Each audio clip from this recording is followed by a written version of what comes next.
Hello, I'm Junia. At my own birthday party, my parents handed my sister the keys to a beachfront condo and handed me a plastic pen. My father told me to be grateful because I'm the boring one. My sister smirked and said, "Take notes in your cheap car." That night, I packed a suitcase, placed the pen on the counter, and blocked them all at 3 a.m. But that wasn't the beginning. What if I told you they'd been using my name, my credit, my silence, for years? What if I told you the condo was originally half mine until it wasn't?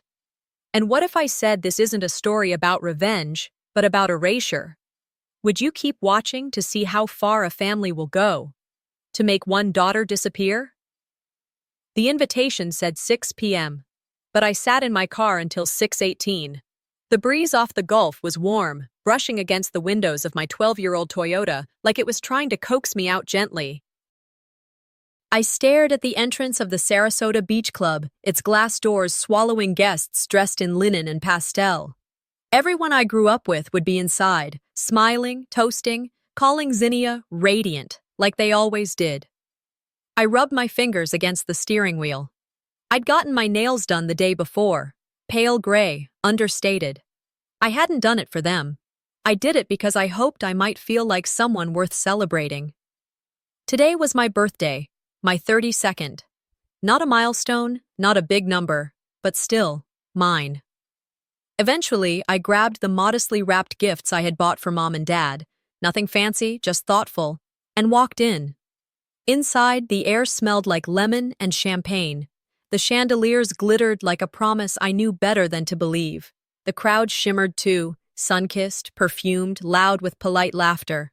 My mother saw me and smiled, the kind that barely lifts the cheeks. No hug, no rush. "Oh, Junia, you made it." I did.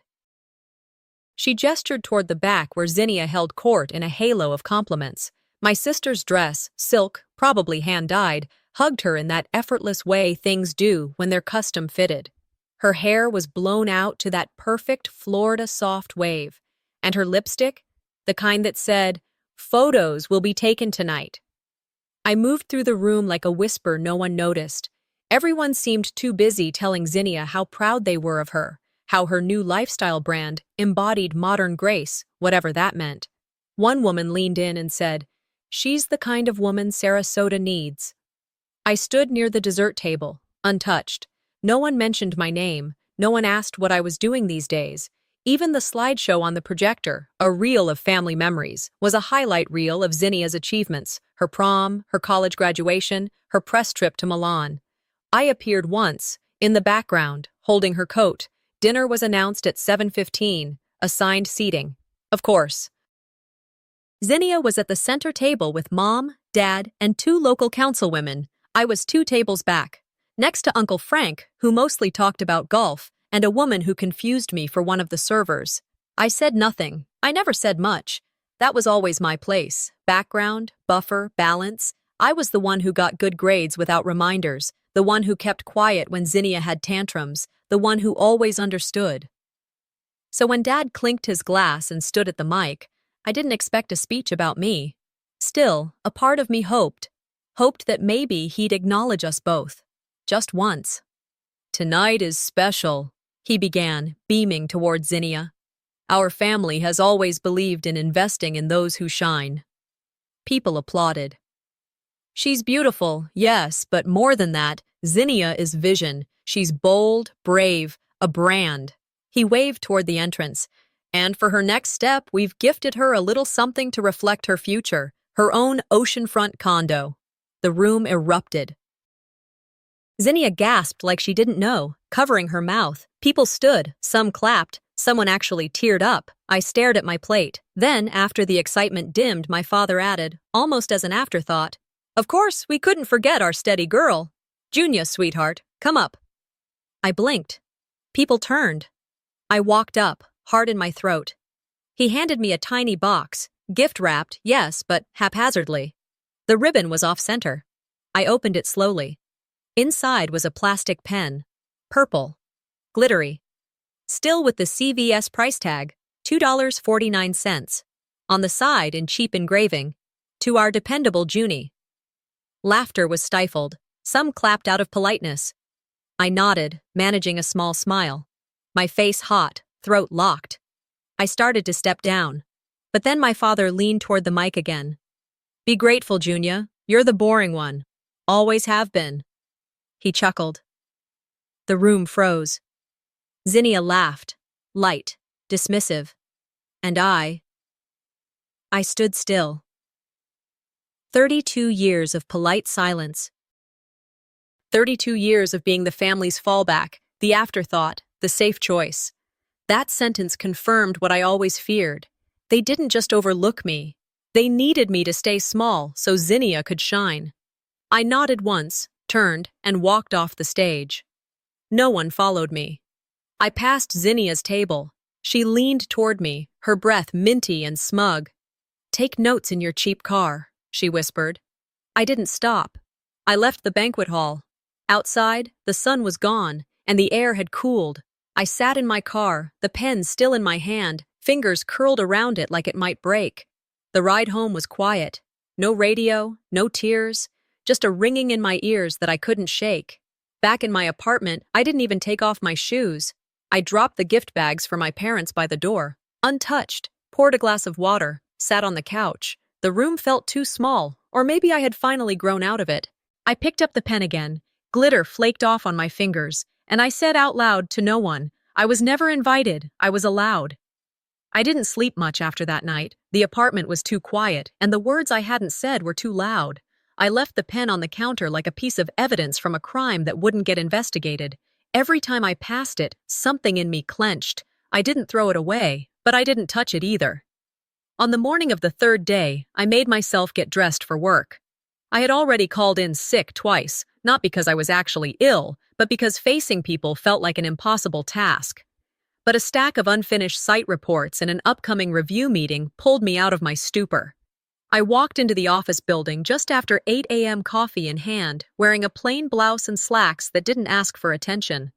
Florida's spring air had started to lean humid, and I could already feel the sweat between my shoulder blades.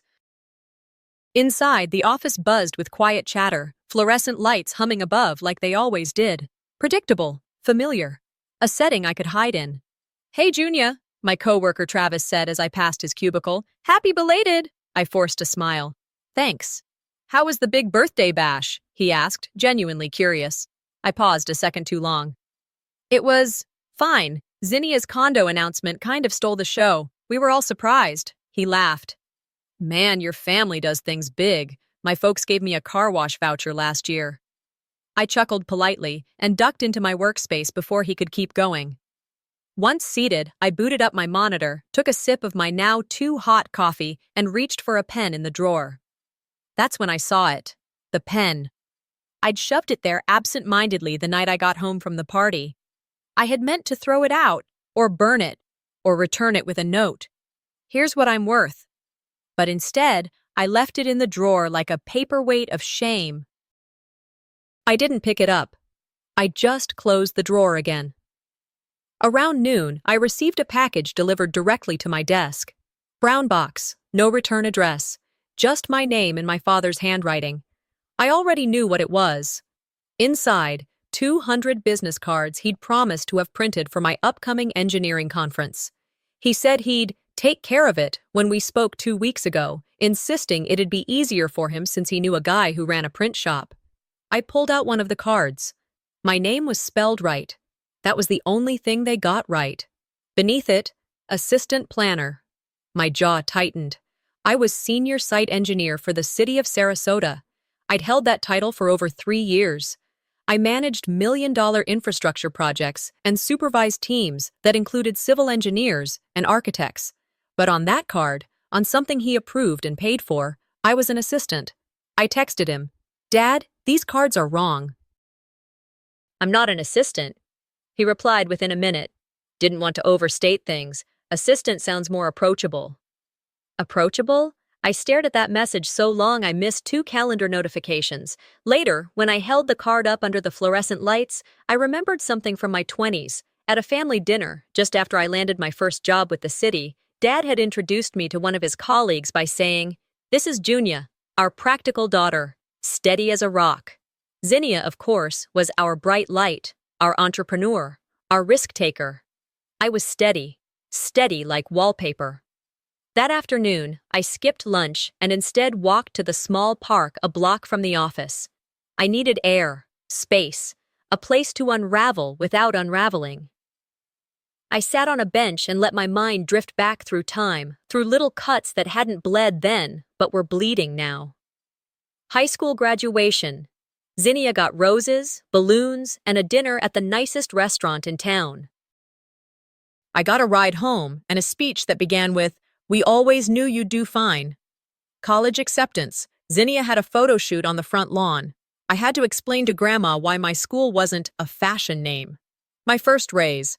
I told Dad, proud and slightly nervous. He said, "That's great. Maybe now you can help your sister with some startup cash." When I got promoted to senior engineer, no party, no card, no recognition, just, "That's expected from you, sweetheart." Every time I tried to step into the spotlight, even for a moment, it felt like someone dimmed it before I could speak. I wasn't invisible. I was inconvenient. And now, with this card, he'd made it official. Back at my desk, I slid the box of misprinted titles into the trash, not angrily, not dramatically, just, finally. That night, I sat on my couch with my laptop open and typed out an email. Subject: Unable to attend to, Zinnia Falco, CC, Mom, Dad. Hi all, hope everything is going well. I won't be able to make it to the brand launch next month. Wishing you all the best with the event. Junia. I hovered over the send button. I didn't click it. Instead, I saved the draft and shut the laptop. Later, brushing my teeth, I looked at myself in the mirror and said, very softly, "They'll call me ungrateful. I'll be called selfish. Let them." That was the first time I didn't flinch at the thought. By the next morning, the air in my apartment felt different. Not cleaner, not lighter, just still, like whatever had been holding me up the past few days had dissolved. I moved slower. Even my coffee tasted flat, like it knew something had shifted. I checked my inbox out of habit, not expectation. Most of the messages were routine, project timelines, a contractor update, a reminder about a department meeting. But one email stood out. It was from Zinnia PR team at falcofamily.com with the subject line, "Event highlights the celebration of Zinnia Falco." The name alone made my fingers freeze above the mouse. I didn't click immediately, just stared at it for a few seconds, long enough for the background noise of the refrigerator to become the only thing I could hear. Eventually, I clicked. The video opened with a slow-motion pan of the banquet hall. The camera moved smoothly across glittering champagne glasses, smiling guests, and gold-draped centerpieces. The voiceover began. Celebrating brilliance, resilience, and the daughter who inspires us all. Then came the footage of Dad's speech, the same moment where he gifted Zinnia the condo. The crowd clapped, cried. Mom dabbed her eyes dramatically with a cocktail napkin. But my part, the awkward handoff of the pen, the moment they called me to the stage, was gone, completely gone, cropped out like it never happened. My chest didn't tighten, my heart didn't race. Instead, I felt nothing. Numbness with an edge, like my brain knew to protect me this time. I scrolled through the rest of the video. My name wasn't in the caption tags, not in the thank you section, not in the event credits. The event title was, A Vision in Zinnia, Celebrating a Future Icon. There it was. Again. Not forgotten. Removed. Edited out like an error in post-production. I replayed the clip on mute, just to be sure I hadn't missed anything. But even in silence, I heard what was missing. My laugh. My footsteps. My breath. It felt like I was watching a funeral slideshow for someone I knew very well, except the deceased was me. After 10 minutes of staring at the screen, I stood up, walked to the kitchen, and poured the rest of my coffee down the drain. That afternoon at work, I sat in the break room with a sandwich I didn't want and a headache I couldn't shake. A few coworkers came and went, talking about project deadlines and the heat wave rolling in. I nodded when appropriate, didn't say much. Then Jamie, the new intern, barely 21, fresh out of USF, plopped into the seat across from me with her yogurt cup and a big grin. "I saw your sister's birthday thing on TikTok," she said. I looked up. Oh? It looked insane, like Vogue-level aesthetic. Her dress, the lighting, the slow-mo. Was it really that fancy in person? I tried to keep my face still. It was a lot. Jamie sipped her drink through a tiny spoon. I didn't see you in the video, though. I shrugged. Guess I was out of frame. She squinted. Weird. Every angle was super intentional. You'd think they'd include you since it was technically your birthday, too. Technically, like I was a footnote to someone else's holiday. Jamie went on. Honestly, Zinnia always posts like she's the only person in your family. I don't mean that in a bad way, it's just everything is always about her. Even the family trips look like solo campaigns. I didn't respond, not directly, but her words landed deeper than she realized. That sentence, she always posts like she's the only person in your family, hit something that had been trying to speak for a long time. I wasn't invisible, I was deliberately excluded. There was a difference, and I finally saw it. Back at my desk, I opened an old Dropbox folder labeled Family Archive. I hadn't looked at it in months, maybe years. Inside were digital albums Mom used to send out after big holidays. Christmas, Thanksgiving, 4th of July beach trips. I opened one randomly. Thanksgiving, 2018. There were 27 photos. Zinnia appeared in 26 of them. I was in 3. And in all 3, I was either pouring a drink, standing in the background, or cropped at the elbow. I clicked another. Zinnia's graduation party from SCAD. I had planned that event, coordinated catering, sent invitations, booked the photographer. When I opened the photo folder, I saw over 100 images. I wasn't in a single one. There was even a group photo I remembered posing for, with Mom, Dad, Zinnia, and me. In the file, it was just the 3 of them. I had been cropped out. No text, no explanation, just gone. I clicked open another folder, Zinnia's 25th birthday in Napa. I had flown in on a red-eye from a work trip in Portland to surprise her. She cried when she saw me, said I was the best sister in the world, but the photos posted that week only showed her with Mom, with Dad, with Devin. She'd told me later, I didn't post our pic because I looked tired in that one. Right, tired. That night, I sat at my kitchen table with the lights dimmed, the Dropbox folders still open, a pit forming in my stomach. This wasn't a mistake. This wasn't about who looked good in pictures or who was out of frame. This was a tradition, a silent, cruel one. They didn't forget me. They erased me, because forgetting implies accident. But this was intentional. I didn't cry after hanging up the call. My hand was shaking, yes, but the tears didn't come. There's a difference between heartbreak and disbelief. This was the latter. The kind of quiet that falls over you when you realize not only have you been betrayed, but the betrayal was so calculated, so silent, it had time to settle in before you ever knew it was there. It had rained overnight. The sidewalks still held onto the water like they weren't ready to let go. I stepped carefully on my way down to the mailboxes. I hadn't planned to check, but my body needed something to do besides sit in that kitchen and stare at my name next to charges I'd never made. The manila envelope was slightly warped from the humidity. No return address. Just a typed label with my name, all uppercase, no handwriting, no stamp.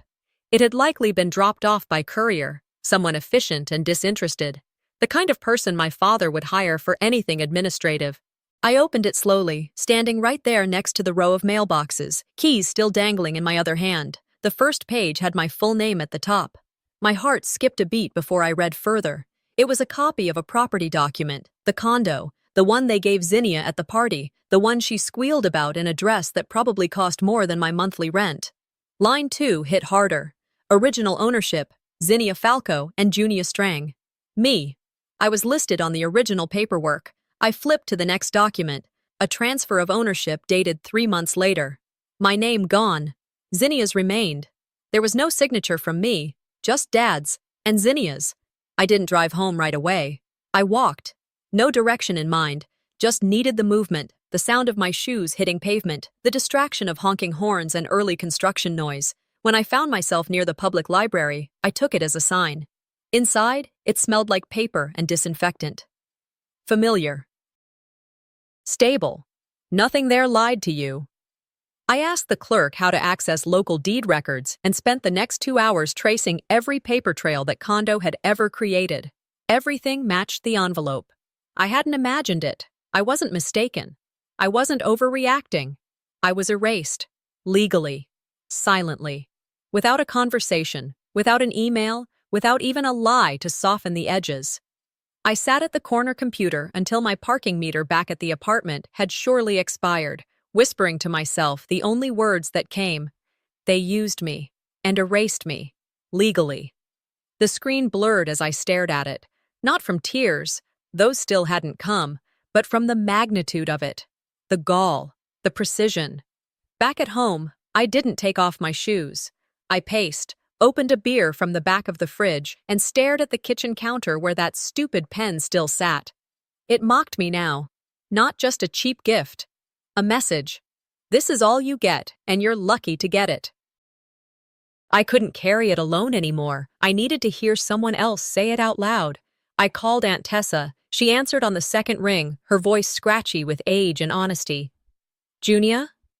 I got some paperwork today, I said, skipping greetings. The condo. It used to have my name on it. Then it didn't. There was a long pause, then a sigh. I was wondering when you'd find out. My throat tightened. So you knew? I didn't want to get in the middle, she said gently. But yes. Originally, your dad said it would be a shared investment, that both of you would co-own it. I clenched my jaw. Then what happened?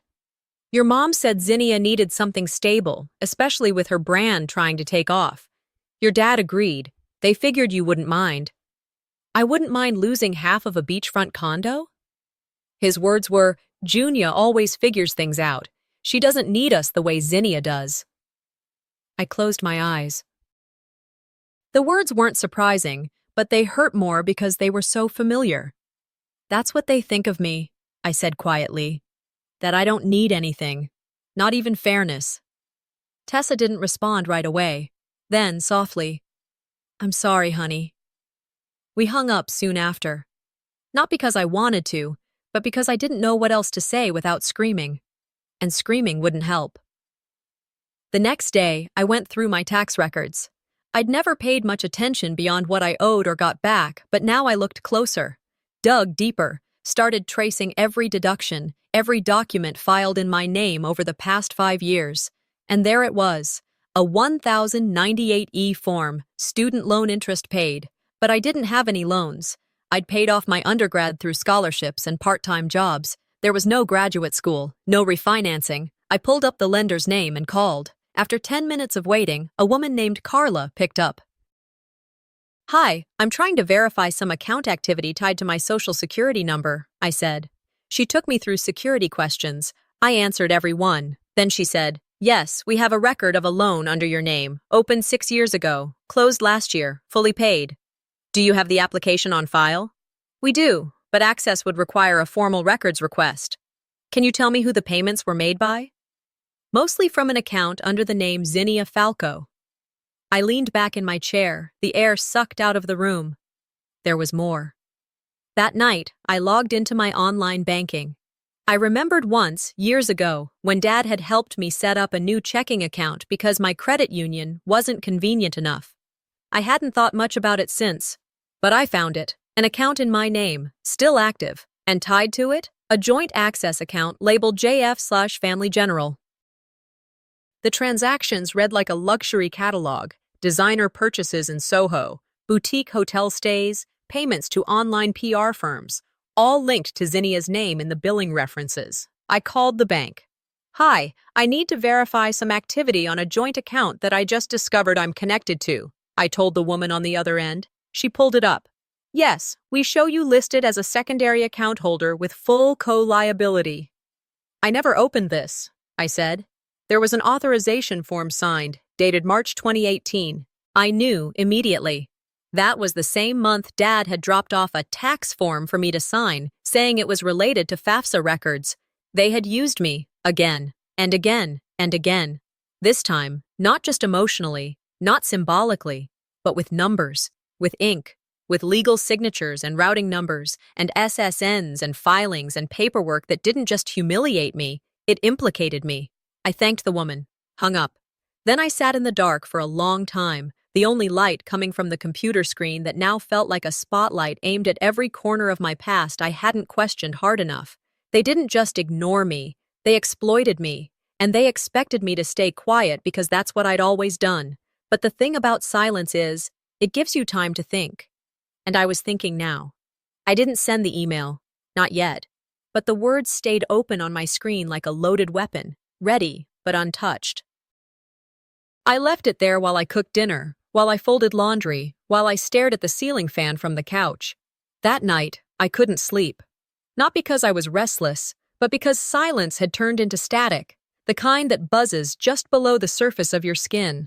I kept hearing my aunt's voice over and over again. Junia always figures things out. She doesn't need us the way Zinnia does. Need. That word clawed at me. The next morning, I called my mother. It wasn't planned. I hadn't scripted anything in my head. I just couldn't sit in that apartment one more second without confronting the woman who helped shape the story everyone else got to believe. She answered cheerfully. "Morning, sweetheart. How's work?" "Fine," I replied. "Listen, I need to ask you something." "Sure," she said lightly. I heard her stirring coffee. She was probably in her favorite robe, in the sunroom, where she read devotionals about grace. "Did you know my name was on the condo at first?" She paused, but not long. "Oh, honey, I think you misunderstood. Your father did what was best for everyone." I stared at the wall. He removed me without telling me, after using my name to get the loan approved. Her tone shifted, softened, like it always did before a deflection. "You're always making things sound worse than they are." I waited. Nothing more came. Just that. It wasn't an apology. It wasn't even denial. It was dismissal, wrapped in the careful language of maternal reason. "Mom, I was also used to open a joint account.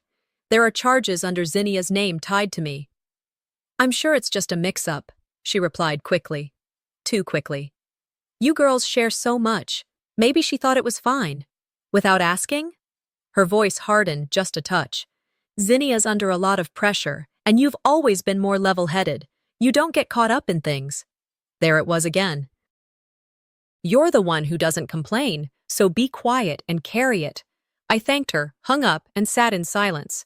That afternoon, I was working from home when I saw it. A video link shared by a local nonprofit I had volunteered for back in college. It was an interview with my mother, posted to promote the foundation's annual fundraising gala. I clicked, not thinking much. There she was, seated elegantly, soft smile on her lips, camera lighting smoothing out her decades. The host asked, "Madeline, I couldn't help but notice your bracelet. It's beautiful. Family heirloom?" She laughed sweetly. "Oh no, Zinnia picked this out for me last year. She always knows what fits my style." I froze. That bracelet wasn't from Zinnia. It was from me. 3 years ago, I'd driven 2 hours to a boutique in Fort Myers after work. I'd saved up from my side gigs, editing engineering presentations for students, freelancing late at night, because Mom had paused in that exact shop's window months earlier and said, "That piece is lovely but frivolous." I bought it and gave it to her for Mother's Day. She cried, told me it was the most thoughtful gift she'd ever received. But now, on camera, Zinnia picked it. I didn't cry. I didn't scream. I just let the weight of that lie press into my chest like a stone I'd carried for years and finally saw for what it was. I shut the laptop. 2 hours later, I found myself driving to the condo. I didn't plan that either. I had left a small tool set in the garage when I helped Zinnia fix the wiring 2 months ago, an issue the building's HOA said would have cost hundreds to repair if they had to hire a contractor. I offered to do it when Zinnia panicked about the estimate. I spent a full Saturday rerouting the fuse box and replacing bad lines. No thanks needed. I hadn't expected any, but I wanted my tools. Devin opened the door, shirtless, smirking. "Oh," he said, not bothering to hide the surprise. "Didn't know you were coming by." "I came for my toolbox," I said flatly. He scratched the back of his neck. "I thought you gave that to me, after I handled the wiring issue." My eyes didn't blink. "You didn't handle anything." He chuckled. "Zinnia said I fixed it. Guess I just assumed." Right on cue, she appeared from the hallway. Junia, she sang like she hadn't seen me unraveling in the background of her success. We were just talking about you. Devin was incredible that night, wasn't he? You should have seen him with those wires. Total pro. I didn't respond.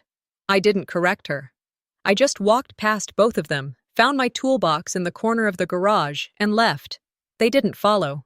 That evening, back in my apartment, I sat at the kitchen table with my laptop open and the half-drafted email still waiting. I added one line. This pattern has gone too far. I won't be erased anymore. If it continues, I will act. Not with emotion, with evidence. I read it twice, didn't send it. But this time, I wasn't unsure. I didn't need their acknowledgement. I didn't want their permission. I meant every word. By Saturday morning, I had stopped checking my bank statements out of habit and started checking them out of instinct. Something in me had shifted, subtle but seismic. The same instinct that made me pack an umbrella before a thunderstorm hit or say no to a too-good-to-be-true offer was now whispering, check your accounts. I sat at my small kitchen table, the window cracked open to let in the breeze off Sarasota Bay. My laptop was open, coffee to the right, and a quiet pit forming in my stomach as I pulled up my credit card dashboard. There it was. A charge for $2,127.48. Vendor: West Shore Events Design, the same company that catered and decorated Zinnia's birthday party, the party that doubled as my own birthday, even though only one of us had been truly celebrated. I clicked for more details. The charge had been authorized through a supplemental card added to my account. The name next to it? L. Falco. Dad. I froze. That card was opened years ago, when I was 23 and just starting to build credit. He offered to help by opening a line in my name tied to his account. He'd pay the bills, he said. It would boost my score. At the time, I was too grateful to question it. I called the bank. It took 27 minutes to get a human being on the line. Yes, Ms. Strang, the representative said cheerfully. That transaction was cleared by the authorized secondary cardholder. It's valid. I asked if I could remove the supplemental access. Of course, she replied. Though your father will be notified, as he's listed as the initiating cardholder for the linked profile, I ended the call without another word. My hands weren't shaking this time. I wasn't shocked. I was done. At 10:42 a.m., I sent Dad a text. This isn't a mistake, is it? No reply. I didn't expect one. 3 hours later, I found myself seated at the Sandbar, a waterfront brunch spot Mom insisted we meet at, to talk, face to face, like a family should. I hadn't agreed easily, but a part of me still needed closure, or confirmation, or maybe just a final straw. The waitress brought out mimosas and fruit bowls while the waves lapped softly outside the open patio windows. It was the kind of place where people whispered even when nothing secret was being said. Mom looked radiant, as always. Floral dress, pearls, that same damn bracelet I gave her years ago that she told the world Zinnia picked out. Zinnia arrived fashionably late, kissed the air next to Mom's cheek, and sat down without acknowledging me. No hi, no how are you? Just a glance, then phone out. Small talk lasted less than 4 minutes before Mom leaned in with that soft, rehearsed tone she used when delivering requests she knew were wrong. Your sister's been having a hard time lately, she began, dabbing the corner of her mouth with a linen napkin. She's so grateful for the condo, of course, but the maintenance costs have been higher than we anticipated. I said nothing. She's done so much for the family image, Mom continued, and she's working hard. Branding, social media, traveling for partnerships.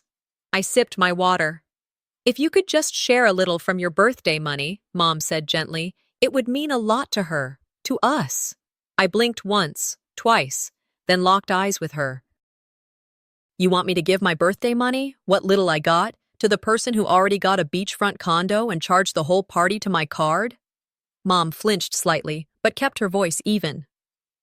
It wasn't about the condo. It was about setting her up for success. You're already established. You thought I wouldn't notice, I interrupted. Or if I did, I wouldn't speak up. Zinnia finally looked up from her phone. Oh, come on, she said, laughing. It's not like you have a mortgage to worry about. You live in that tiny apartment. You don't even like nice things. I stood. No plate had been served yet. No food had touched the table, but I had lost my appetite 3 days ago. You've made it clear what I am to this family, I said. A credit line, a fallback, an accessory. Junia, Mom began. No, I said, firm but not loud. I'm not mad, I'm not hurt, I'm awake. I left before they could offer another justification wrapped in sentiment. That evening, I emptied my purse onto the kitchen table, pulled out every card that tied me to them. Joint accounts, emergency use backups, old family gas cards Dad insisted on keeping, just in case. One by one, I cut them. Snip. The scissors weren't sharp enough, so I had to press hard. That felt appropriate. Snip. I placed the pieces into a Ziploc bag and labeled it returned debt. Then I called the credit bureau and initiated a security freeze on every account linked to my social security number. I opened a new P.O. box and redirected every bill to it, canceled my old cell phone number, deleted my old shared cloud storage folder. Everything that could be unhooked was. By midnight, I felt lighter. Not free yet, but less bound. The next morning, I sat down at my desk, opened a new notebook, and wrote across the top, Week 1. Below it, in neat letters, $2 added to the piggy bank. Not because I needed the money, but because I needed a record, a system, a ledger of every week I chose not to go back. Not to apologize, not to let their silence or their guilt soften me. That piggy bank would hold my proof. Each week, $2. $2 for every week I stayed gone. $2 for every day I didn't explain myself. $2 for every inch of dignity I took back. Sunday started slow. I made eggs, burned the toast, let the kettle whistle too long. I hadn't checked my phone all morning. I was still pretending silence meant safety. I was wrong. It was around 10:30 a.m. when Jamie texted me. The preview message popped up on my lock screen. Wait, you're in Zinnia's TikTok?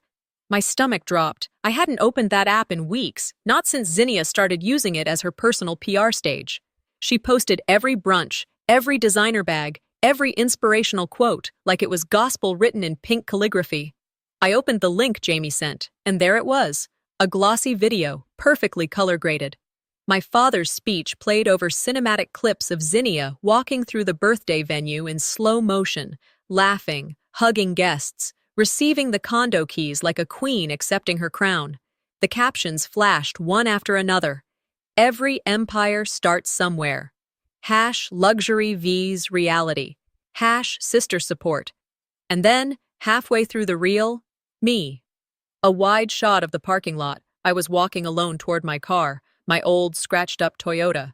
I didn't know someone was filming. I was holding my gift bag and that stupid pen, my heels slightly wobbling on the concrete. No makeup. No filter. Caption over the clip. Every empire has humble beginnings. #sister. Support #luxury vs reality. The video had over 40,000 likes, hundreds of comments. Wait, is that her sister? Not her pulling up in a Corolla while Zinnia gets a condo. Support hits different when one of you is the PR team and the other is the punchline. I didn't realize I was gripping the phone until my fingers went numb. This wasn't subtle. It wasn't accidental. It was deliberate. She made me the punchline. After all the silence I had swallowed, the names I let go uncorrected, the sacrifices I hadn't asked anyone to acknowledge, she turned me into a meme. And for what? To show her followers that she was the self-made sibling? To craft an illusion of triumph by standing on the person who covered for her loans, fixed her electrical panel, handed her a version of stability she could repackage into content? The room felt smaller. I turned my phone off, placed it face down. It was 3:17 a.m. when I finally gave up on sleep. The moonlight pooled on my kitchen counter, casting long, quiet shadows. I sat in the dark, heart pounding in the kind of rhythm you only feel when your body knows what your mind's still trying to admit. Then my phone buzzed. Caller ID. Mom. I let it ring. Then it buzzed again. A voicemail. I didn't want to hear it, but I played it anyway. Her voice was sweet, too sweet, the kind of tone she used when she needed something but wanted to pretend it was for your good. Hi, sweetheart. Just wanted to remind you that your dad said to check on the iPhone order. It's under your name still. Don't forget to pay it before it ships out to Zinnia. She needs it for her next campaign. Love you. I sat there still. They didn't even ask if I was okay, if I saw the video, if I felt humiliated. It didn't matter. I was a vehicle, a shell, a credit line, a stepping stone. And I was done. I got up, walked to the kitchen counter, and placed the piggy bank I had started filling last week next to my house keys, then my wallet. I removed every old card I hadn't cut yet, the emergency ones, the just-in-case ones. I left them all. I didn't pack everything, just enough to move forward without feeling like I was dragging my past behind me. A suitcase, a folder of essential documents, my laptop, and 2 pictures, one of Grandma and me when I was little, and one of me standing alone in front of my first bridge project, one that still holds traffic and people and possibility every day. I wrote a note on the back of a takeout menu. You've taken enough, I'm done. By 4:15 a.m., I was on I-75, heading north toward Tampa. Rue didn't ask for an explanation when she opened the door. She just looked at me, messy hair, sweatshirt on inside out, face bare, and opened her arms. I walked in and dropped the suitcase. My shoulders fell an inch. Room's ready, she said. Coffee in the morning. I managed a breath. I think I'm going to burn everything down. She didn't blink. Good, she said. Let me help you strike the match. The next day was quiet. We didn't speak much. Rue made pancakes. I reorganized my inbox, cleaned out my cloud drives, called my work contact, and asked to extend my remote work arrangement for personal matters. By 3 p.m., I was sitting at the small desk in Rue's guest room, now my temporary bunker, opening folders, scrolling through years of receipts, emails, contracts, texts. I started building my own archive, my own record. Screenshots of shared bank accounts I never consented to, copies of the lease transfer on the condo, photos of the birthday party with timestamps, mine before hers, videos Zinnia had posted, framing me as a background prop.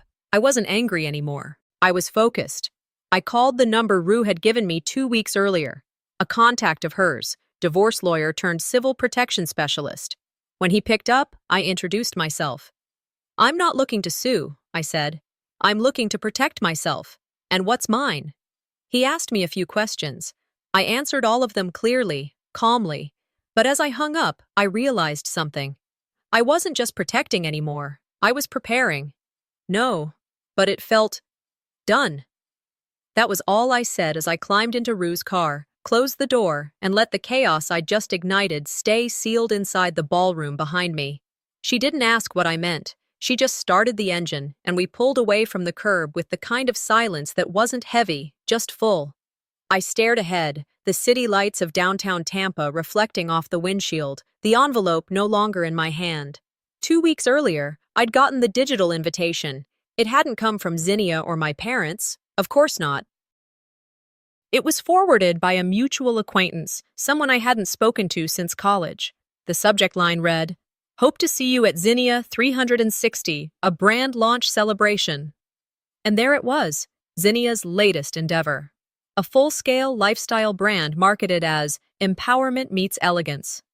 Wellness coaching, sustainable fashion, corporate speaking, and, most infuriating of all, a design and build division using the tagline, designed to sustain, engineered to inspire. The logo? It was mine. A modified version of the architectural seal I'd created for my first solo bridge project 7 years ago. She'd added gold flourishes and changed the initials, but the frame, the silhouette, the proportions, it was unmistakable.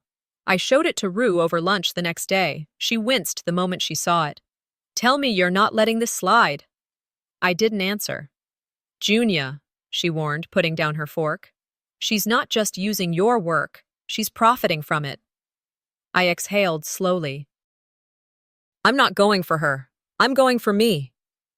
So I spent the next week building my own envelope, thicker than the one I'd left on my kitchen counter weeks ago when I first walked out of Sarasota. This one held everything, a signed trademark registration submitted under my name 48 hours earlier, screenshots of the original CAD files, time-stamped and archived in my engineering portfolio, Proof of unauthorized charges made from a joint account I hadn't consented to, every one connected to Zinnia's LLC.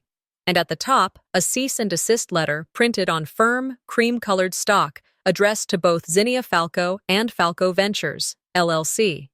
The day of the event, I dressed plainly. Black dress, block heels, hair pulled back in a way that didn't ask for compliments. Rue parked out front of the luxury hotel and looked at me one last time. "You don't owe them anything," she said. "I know. You still good?" "I'm not nervous," I said. "I'm just ready." I stepped out of the car and walked into the hotel lobby, my heels steady on marble floors, envelope tucked under one arm like a clutch. No one stopped me at the ballroom door. Why would they? I still looked like someone who belonged in Zinnia's orbit, just not important enough to remember. The ballroom was dressed in blush and gold, rose-colored lighting, tall glass centerpieces, curated floral scent pumping through the vents. I recognized at least a dozen people, colleagues of Dad's, Mom's charity friends, influencers I'd seen tagged in Zinnia's stories. She was already on stage when I entered. White pantsuit, microphone in hand, hair curled in perfect waves. She was mid-sentence. And this brand is about rising. Not just for me, but for every woman who's been overlooked, doubted, underestimated. I walked slowly, straight up the center aisle, not rushed, not dramatic, just deliberate. My heels echoed across the marble entryway before softening against the thick carpet as I approached the platform. The room didn't notice at first. People were still clapping. Until I stepped closer to the stage, stopped at the edge, and placed the envelope down on the corner of the platform, right next to her water glass. Zinnia's voice caught for just a fraction of a second, but she kept going. She didn't look at me. Not directly. She knew. I turned and walked back down the aisle. Someone whispered my name. Someone else pulled out their phone. By the time I reached the back of the ballroom, the volume in the room had shifted. Not louder, just denser. The kind of sound that comes when people are too polite to gasp, but too shocked to stay silent. I didn't look back. Rue was waiting in the car. When I got in, she raised an eyebrow. I nodded once. 5 minutes later, we were a few blocks away, sitting at a red light when her phone buzzed. She glanced at it. "PR meltdown," she said. "They're saying Zinnia paused the launch midway. Devon's Instagram just went private." I closed my eyes, resting my head against the window. "Did it feel good?" she asked softly. "No," I said, "but it felt done." We rode the rest of the way in silence. That night, I didn't celebrate. I didn't pour a drink or text anyone or post a quote about justice. I just changed the lock screen on my phone, from a picture of my family taken 3 Christmases ago to a photo of the first bridge I ever worked on. The one that still stood, the one with my calculations in its bones, the one that had never let anyone fall. The ride home was quiet. I sat in the passenger seat with my hands folded in my lap, the city lights dimming behind us. Rue didn't say much. She didn't need to. The silence between us wasn't uncomfortable. It was earned. When we pulled into her driveway, I didn't even wait for her to turn off the car. I reached for the door handle and said softly, "Thanks for driving." She gave a small nod. "Sleep. You're allowed to now." It was past midnight by the time I changed into pajamas and crawled under the guest room quilt. No adrenaline, no fireworks, just stillness. And stillness, I was learning, could feel like peace if you didn't flinch away from it. The next morning, I woke up to sunlight, not a notification. The air smelled like laundry and lemon. Rue had gone to yoga, but she left a sticky note on the fridge. "Left you the good coffee. Don't be polite. Use it." I made myself a cup, sat at the small table, and opened my notebook. Flipped to the page I'd marked. Week 6. I wrote it in capital letters. Below it, in the column marked Value, $12, $12. 6 weeks. One boundary at a time. Every entry was its own act of defiance. Not loud, not showy, but solid. Each dollar represented a week I didn't return their calls. A week I didn't explain my absence. A week I chose myself. After breakfast, I watered the spider plant I'd rescued from Rue's garage. Its leaves were perking up again. So was I. I spent the afternoon prepping for Monday's project review at my new firm. my actual new firm, not a favor from my father's network, not a family tie, just a place that hired me for my work, gave me my proper title, and paid me on time. No confusion. No, you're the boring one. At 2:17 p.m., my phone buzzed. It was an email. From Mom. Subject: Your sister. Message: Hi, sweetheart. I hope you're doing okay. Zinnia is really struggling with all this press and the tension in the family. Please think about coming home. She misses you. We miss you. Family should stay together. I didn't respond, but I didn't delete it either. I didn't block her. Later that week, during therapy, I read the email aloud to Dr. K. She listened quietly, as she always did, then tilted her head and asked, "What came up when you read that?" I thought about it. I didn't feel sad, I said. I felt responsible for their discomfort. Like if I don't answer, I'm causing pain. Dr. K nodded.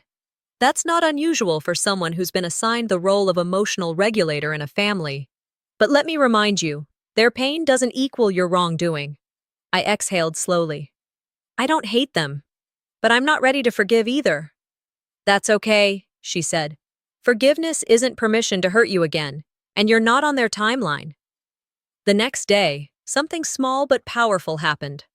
At work, a client shook my hand after a design review and said, "Thank you, lead engineer Strang. Your vision on this project made it what it is." Lead, engineer, Strang. My business card said the same thing, spelled right, titled right. Not assistant, not our dependable Junie, not Zinnia's sister, just me. That evening, I walked home. It had rained briefly, and the sidewalks shimmered. The sun peeked through a bank of clouds, turning the skyline soft and gold. When I reached Rue's place, I paused outside the door, looked up at the sky, and whispered to no one in particular, "I'm still here."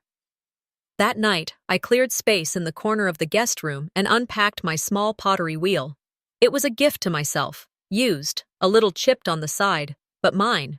I set up a folding table beside it and began working on a jar I'd been shaping for weeks. It was uneven, imperfect, but solid. When it dried, I sealed the rim and painted it a deep, warm gray. Inside, I placed the 12 crisp $2 bills I had folded and saved. Next to the jar, I laid out a few things. The broken purple pen, a sealed envelope addressed to myself with no return address, and a photo of me on a construction site, hard hat and all, smile barely visible, but real. I sat with those items for a long time, then reached for the pen, held it. "Boring," I said quietly. "You called me boring." I let the words sit. Let it echo. Then I looked at the jar again. But boring girls build bridges. They don't need spotlights, just blueprints.